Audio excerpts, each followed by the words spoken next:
al via dal 6 dicembre, ma ci si prepara per farlo rispettare.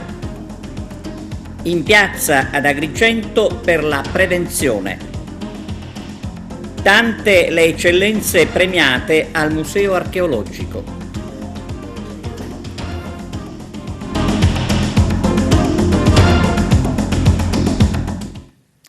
Bentrovati su TVA Notizie. Il 6 dicembre al via il Super Green Pass.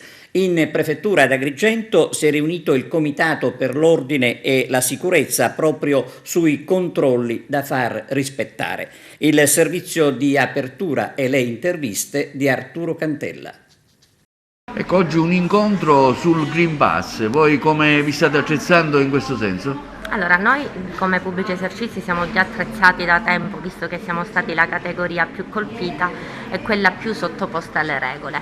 Ci sarà da continuare solo su questa strada, quindi noi auspichiamo che tutti i titolari di pubblici esercizi e dipendenti comunque continuino a seguire le regole nel rispetto della legalità per tutelare sia la salute dei nostri consumatori sia la salute nostra e delle nostre famiglie. Vediamo nel centro storico di Agrigento purtroppo grandissimi assembramenti. Ecco, come federazione farete qualcosa per sensibilizzare i vostri colleghi? Certo, ci muoveremo anche su questa strada, perché diciamo i primi a stare attenti dobbiamo essere noi, e noi dobbiamo comunque far percorrere la strada del seguire sempre le regole che ci vengono date. Come Confecommercio seguiamo sempre la via della legalità. Abbiamo avuto indicazioni precise dal Ministero e quindi ci stiamo attivando per la predisposizione di questi piani. Sono piani, chiamiamoli in qualche modo piani straordinari, che partiranno. È un piano che partirà dal 6 di dicembre, che prevederà dei controlli direi capillari, a tappeto, come vogliamo dire, in tutte le attività della provincia. Si tratta soprattutto delle attività di intrattenimento, bar, ristoranti, strutture sportive, ovviamente sempre in chiave anche fortemente di condivisione e di collaborazione con gli esercenti. E a tal riguardo ho convocato anche i rappresentanti delle categorie interessate proprio per sensibilizzarli e far sì che soprattutto tutte queste disposizioni, che in realtà poi sono disposizioni semplici, quello di chiedere il Green Pass e verificare che le persone abbiano le mascherine ove necessario e che evitare assembramenti. Ecco, già queste poche disposizioni, ove venissero veramente osservate in maniera puntuale, a mio giudizio aiuterebbero molto ad assicurarci un Natale un po' più sereno. Quindi, la cosa positiva è che c'è questa forte impennata dei vaccini, anche delle prime dosi, quindi io credo che stiamo lavorando nella direzione giusta. Noi abbiamo già fatto un incontro l'altro ieri con le forze dell'ordine, oggi il secondo step, ma oggi stesso abbiamo già definito questo programma di intervento che nei comuni piccoli sarà pienamente operativa l'arma dei carabinieri a tutto tondo, nei comuni, nel capoluogo e nei comuni sedi di commissariato lavoreranno in piena sinergia tutte e tre le forze dell'ordine. Le risulta se nella nostra provincia c'è qualche nuovo caso di Omicron? No, io non ho notizie su questo, scusi, non ho notizie di questo. Ecco, si parla di obbligo di mascherina anche all'esterno? Allora, questo io lo dirò faremo in mattinata, stiamo preparando già una nota ai sindaci per invitarli a valutare la possibilità di prevedere le mascherine all'esterno. Io credo che per Agrigento sia più che opportuno, lo dirò ora al sindaco, soprattutto perché noi abbiamo queste situazioni ormai di assembramento conclamato, venerdì, sabato e domenica sera nella zona del centro storico, viste anche la ristrettezza degli spazi, e queste situazioni si verificano. Ho appena letto, c'è una notizia di stampa di Repubblica, che pare che il presidente della regione Musumeci si stia accingendo a varare, a emettere un'ordinanza proprio per prevedere l'uso della mascherina all'aperto, cosa che ritengo, a mio giudizio, veramente particolarmente opportuna in questo momento. Intanto ad Agrigento si continua ad imprattare gli ingressi delle scuole con scritte Novax. Questa volta i Novax, o presunti tali, hanno preso di mira con nuove scritte l'ingresso dell'Istituto Anna Frank. Gli autori potrebbero essere gli stessi che nei giorni scorsi avevano imprattato la scuola a Fontanelle. Ogni commento a questo punto è inutile. Manifestazione in piazza Cavour ad Agrigento a cura dell'ASP per la prevenzione dell'AIDS. Arturo Cantella.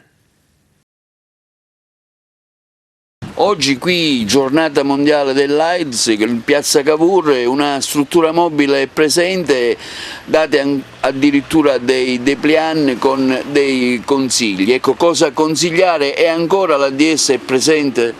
L'AIDS è presente, ma è sottovalutato per quanto riguarda l'incidenza, perché si è allentato appunto la tensione verso gli screening.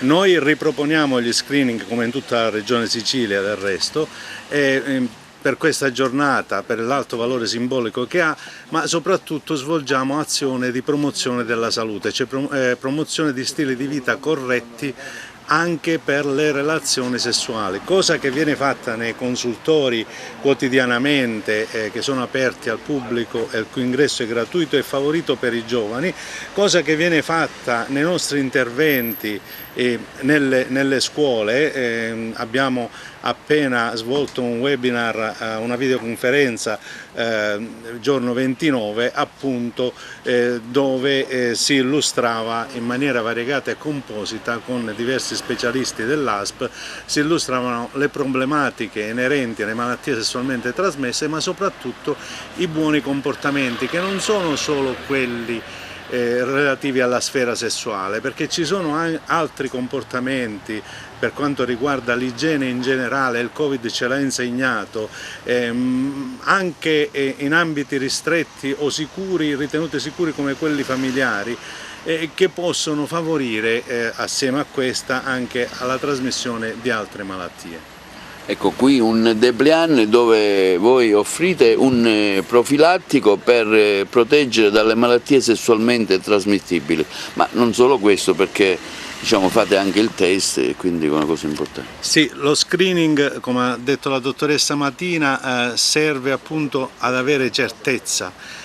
Noi proponiamo i buoni comportamenti, tra questi l'uso dei profilattici nelle relazioni, corretto uso dei profilattici nelle relazioni sessuali.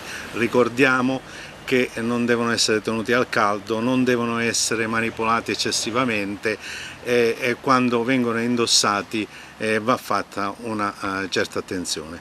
C'è un dato statistico, giusto per sapere qualche numero, sui malati di questa malattia qui in provincia? Allora, i dati numerici che abbiamo sono abbastanza bassi, però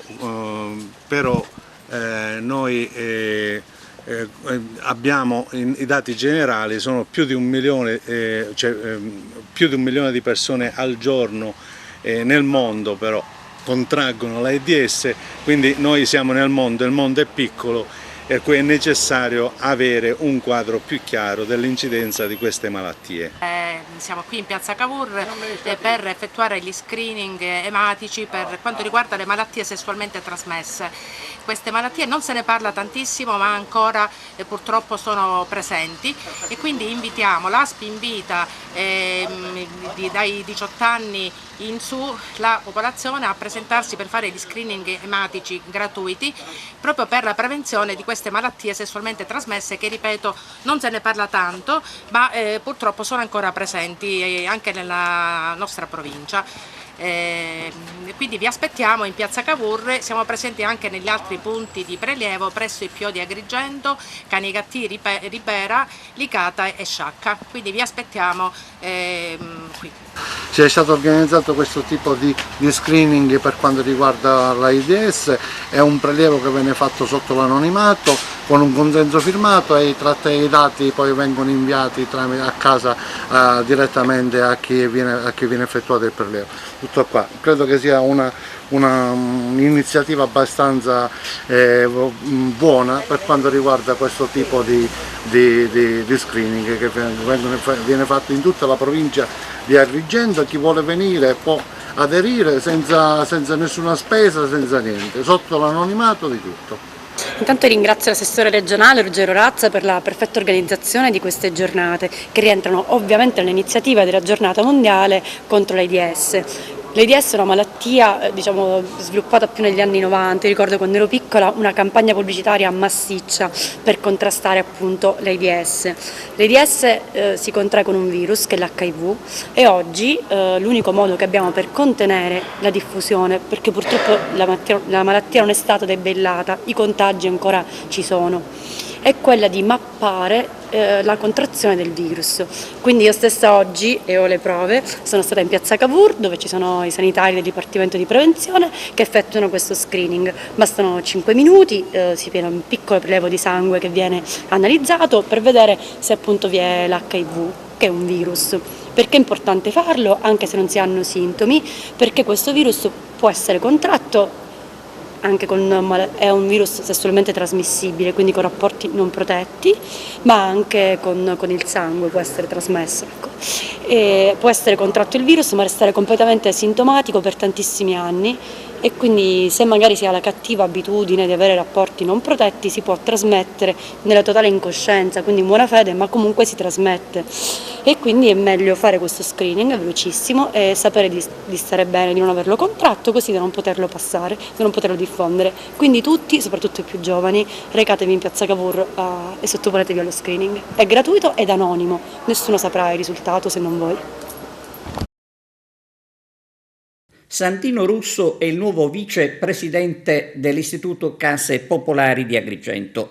La nomina è avvenuta nel corso del primo incontro tra i nuovi componenti eletti nei giorni scorsi.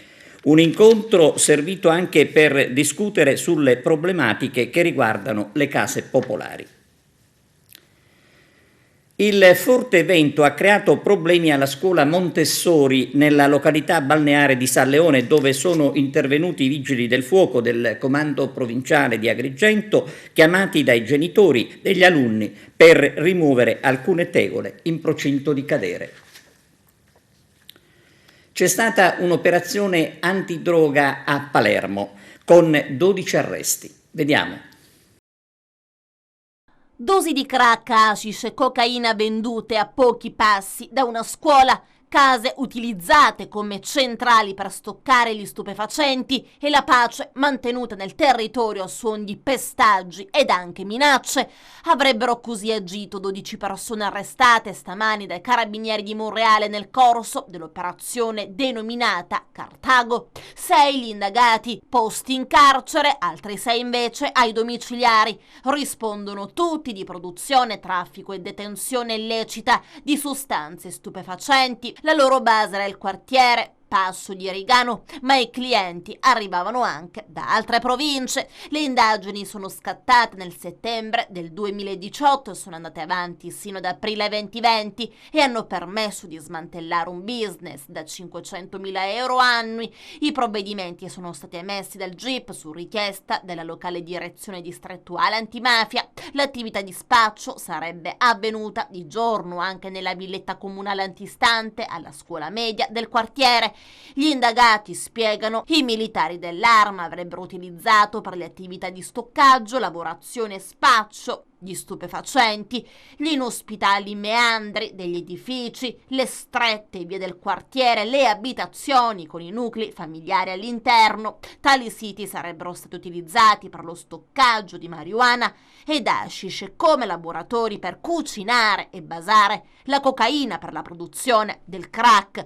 Il denaro incassato sarebbe servito anche a garantire il sostentamento delle famiglie degli indagati durante i loro periodi di detenzione per il pagamento delle spese legali. Secondo gli inquirenti, per Secondo gli inquirenti, per imporsi sul territorio, gli indagati non avrebbero esitato a ricorrere alla violenza, a farne le spese anche un cliente picchiato in pieno giorno, col padre 51enne intervenuto in suo aiuto perché ritenuto colpevole, con le proprie dichiarazioni, di aver causato l'arresto di uno degli indagati. Si indaga anche sull'intimidazione e danni di un carabiniere per ottenere un alleggerimento delle attività di contrasto sul territorio. Uno degli indagati avrebbe avvicinato il militare rivolgendogli velate minacce con cui lo si invitava ad allentare i controlli in quel quartiere. Durante le indagini sono già state arrestate in flagranza di reato 9 persone, 20 sono state invece segnalate alla prefettura quali acquirenti e sono state sequestrate circa 500 dosi di droga. L'operazione, sottolineano ancora i carabinieri, è il frutto della costante azione di contrasto al grave fenomeno del traffico di stupefacenti che i militari del comando provinciale conducono senza sosta attraverso l'incessante azione di controllo del territorio e la capillare presenza su tutta la provincia di Palermo, con particolare riferimento alle aree ed ai quartieri più disagiati. Ancora cronaca, la squadra mobile di Caltanissetta, per ordine della Procura distrettuale antimafia della città nissena, ha eseguito diverse ordinanze di applicazione della misura cautelare in carcere emesse dal giudice per le indagini preliminari presso il Tribunale di Caltanissetta per i delitti di associazione per delinquere di tipo mafioso, in relazione alla loro appartenenza alla famiglia di Cosa Nostra di Gela. 110 persone sono state segnalate alla magistratura dalla Guardia di Finanza di Messina per il reddito di cittadinanza. 110 cittadini di origine straniera sono stati segnalati all'autorità giudiziaria per aver percepito in maniera illecita il reddito di cittadinanza. L'operazione, seguita dalla Guardia di Finanza del Comando Provinciale di Messina, ha portato al sequestro di beni e provviste finanziarie per un valore complessivo di oltre 800.000 euro. Le somme, secondo l'accusa, sarebbero state indebitamente percepite dai indagati, che non avevano il diritto al beneficio del reddito di cittadinanza. Il provvedimento, emesso dal giudice delle indagini preliminari del Tribunale di Messina su proposta della Procura della Repubblica della Città dello Stretto, scaturisce dalle approfondite indagini di polizia economico-finanziaria svolte dalle Fiamme Gialle del gruppo di Messina nell'ambito delle attività finalizzate al monitoraggio, al controllo e alla vigilanza nel settore delle prestazioni sociali agevolate. In particolare i finanzieri hanno esaminato una platea di oltre 2.000 soggetti stranieri residenti nel messinese di origine extracomunitaria e comunitaria che risultavano aver richiesto e percepito il beneficio in parola, in maggioranza cittadini rumeni, nigeriani, marocchini, srilanchesi, ma anche delle più svariate nazionalità, altri paesi europei e perfino dall'America Latina e dai paesi arabi. A seguito di dettagliate analisi ed incroci tra i dati comunicati dai beneficiari delle dichiarazioni sostitutive uniche con quelli emersi dalle banche dati in uso alla Guardia di Finanza, sono emerse delle discrasie in relazione al possesso dei requisiti indicati, con particolare riferimento a quello della residenza. Più precisamente, atteso per l'ottenimento del beneficio in parola, è necessario il possesso da parte del richiedente, al momento della presentazione della domanda, della residenza sul territorio dello Stato da almeno 10 anni, di cui gli ultimi 2 in modo continuativo. Sono stati incrociati i dati relativi alla residenza dei richiedenti con quelli relativi alla data di ingresso nel territorio nazionale e di rilascio di eventuale permesso di soggiorno. Tale attività ha quindi consentito di individuare ben 110 soggetti stranieri in sede di presentazione della domanda, contrariamente al vero, dichiaravano di possedere il predetto requisito, ottenendo in tal modo indebitamente il beneficio. Alcuni di essi, tra il 2019 e il 2021, avrebbero addirittura percepito somme superiori a 29.000 euro. All'esito delle analisi condotte, pertanto, il giudice per le indagini preliminari del Tribunale di Messina ha accolto la proposta della locale Procura della Repubblica e ha disposto il sequestro delle somme indebitamente percepite per 817.000 euro complessivi. Da quasi 2 settimane senza acqua a causa di un guasto. Succede a Porto Empedocle in via Diaz, nella zona di Piano Lanterna. I cittadini, esasperati per le inutili segnalazioni fatte, parlano di scaricabarile tra l'AICA e il comune. Adesso si sono rivolti alla nostra redazione per evidenziare l'incredibile situazione, uno dei tanti casi dell'acqua pubblica. Tante le eccellenze che ad Agrigento al Museo Archeologico hanno ricevuto il premio Telamone 2021, un successo che dura da 44 anni. Ci sono le interviste di Arturo Cantella. Al via la nuova edizione del premio Telamone con tantissimi ospiti. Ormai è un appuntamento importante per la città di Agrigento. Da 44 anni arrivano proprio nella città dei templi insigni siciliani, ma anche personaggi a livello nazionale come ad esempio l'attuale rabbino capo di Roma, e nel passato sono venuti qua capi di Stato, presidenti del Consiglio, ambasciatori e soprattutto anche industriali e imprenditori di qualità che hanno dato lustro alla terra di Sicilia come Fiasconaro. Quindi ritengo che è un premio che riesce nella sua dimensione a dare delle risposte di crescita per il territorio agrigentino, per la Sicilia e soprattutto per il nostro paese. 3 premiati? Abbiamo 3 premiati, la scrittrice Auci, abbiamo il presidente del Tribunale di Palermo Balsamo, abbiamo poi con una targa l'attuale consigliere comunale di Roma Tommaso Amodeo, e poi tanti altri personaggi che meritano tutta la nostra attenzione e dare a tutti il nostro carissimo benvenuto. Ecco, che senso assume questo premio per lei? A mio parere rappresenta un momento di sinergia, di impegno comune del mondo della giustizia e del mondo della cultura. È una realtà, quella di Agrigento, dove spesso questi due mondi si sono incontrati, e credo che il premio Telamone abbia rappresentato per la sua tradizione un grande momento di sinergia tra alcune delle più illustri personalità del mondo della cultura e alcune personalità impegnate nel mondo della giustizia. Che valore assume questo premio per lei? Di amicizia soprattutto, perché lo condivido con il mio maestro Andrea Camilleri. Sono contento che prendo un premio che ha preso anche lui e mi avvicina ai suoi luoghi. Quando vengo qui il ricordo di Andrea è ancora più forte. È una necessità di questo momento. Ogni momento della storia è drammatico, ma in questo momento abbiamo il dovere di occuparci della sensibilità e dei problemi altrui e cercare di risolvere insieme le difficoltà e le contraddizioni dell'epoca. E proprio questa parola insieme ci si riesce soltanto se ci si confronta, si parla con chi può sembrarci diverso, ma con il quale dobbiamo necessariamente trovare elementi in comune. Che senso assume questo premio? Guardi, essere premiato nella mia terra non ha valore. Sicuramente dopo una carriera all'estero, ritornare e avere un premio qui dove sono cresciuto è sicuramente di grande impatto a livello emotivo. Come si vive a Londra questo momento di Covid, dottore? Si è vissuto male sicuramente all'inizio dell'anno. Abbiamo avuto diversi tipi di problemi legati ai massive recovery che abbiamo avuto. Sono state sospese le attività, il mondo si è bloccato e Londra ha una vita molto dinamica e l'impatto è stato molto pesante, ma adesso la situazione sta migliorando nonostante le varianti e si è riaperto di nuovo un po' come prima. E tra i premiati la scrittrice Stefania Auci, i cui romanzi ispirati alla famiglia Florio hanno avuto un grande successo anche ad Agrigento, il servizio che le abbiamo dedicato. Premio Telamone 2021 a Stefania Auci per il successo dei suoi romanzi I leoni di Sicilia e L'inverno dei leoni.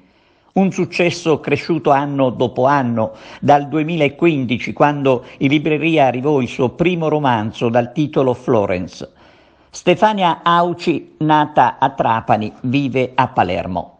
Tutto nasce da una famiglia, quella dei Florio, alla quale sono ispirati i racconti della scrittrice, i cui scritti appassionano da subito il lettore. C'è da dire che ancora prima dell'arrivo nelle librerie italiane, i diritti del romanzo I leoni di Sicilia sono stati venduti negli Stati Uniti, in Germania, Francia, Paesi Bassi e Spagna. La casa dei Florio a Palermo si trova in via dei Materassai ed è qui che Stefania Auci si è recata recentemente. Via dei Materassai a Palermo, la casa dei Florio, lei c'è stata, cosa ha trovato di particolare nella visita?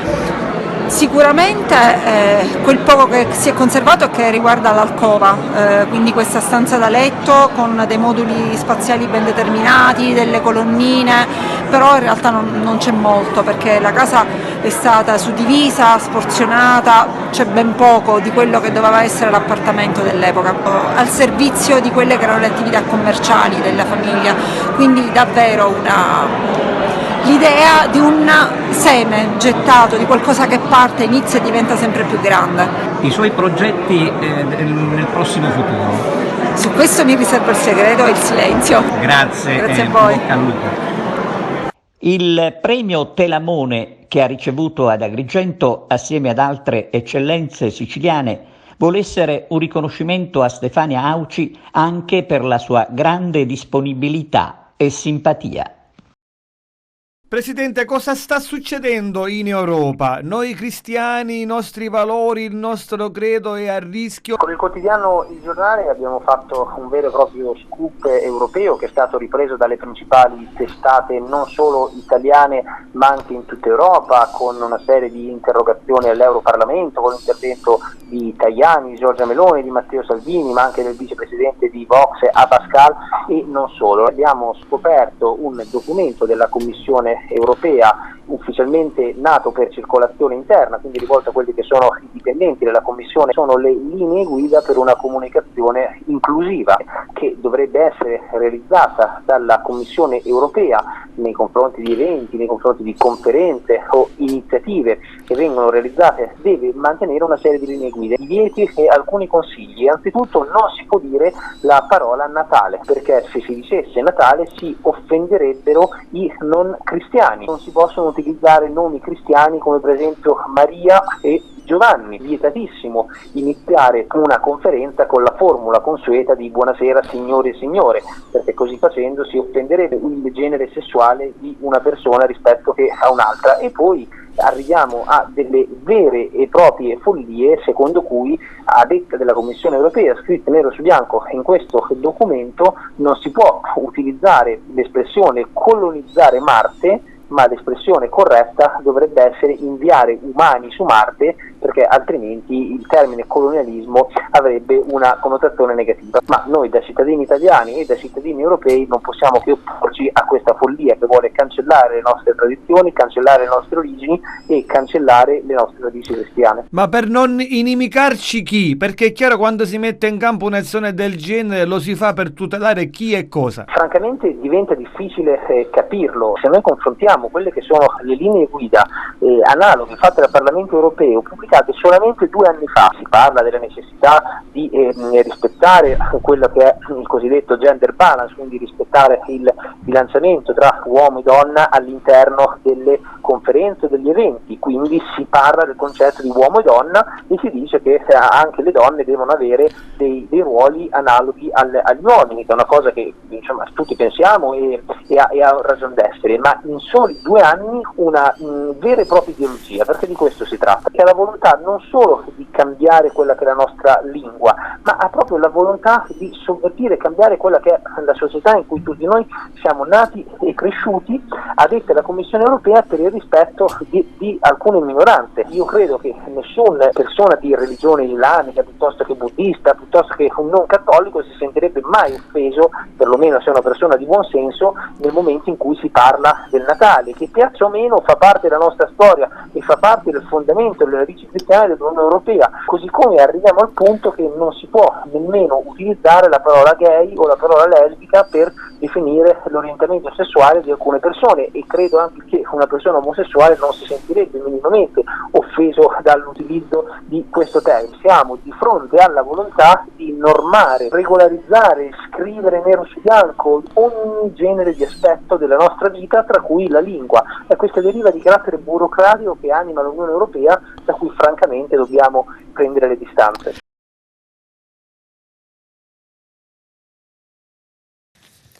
E adesso pausa per la pubblicità. A tra poco. Un centro di cura in collaborazione con l'ospedale Gemelli per l'ospedale di Cefalù.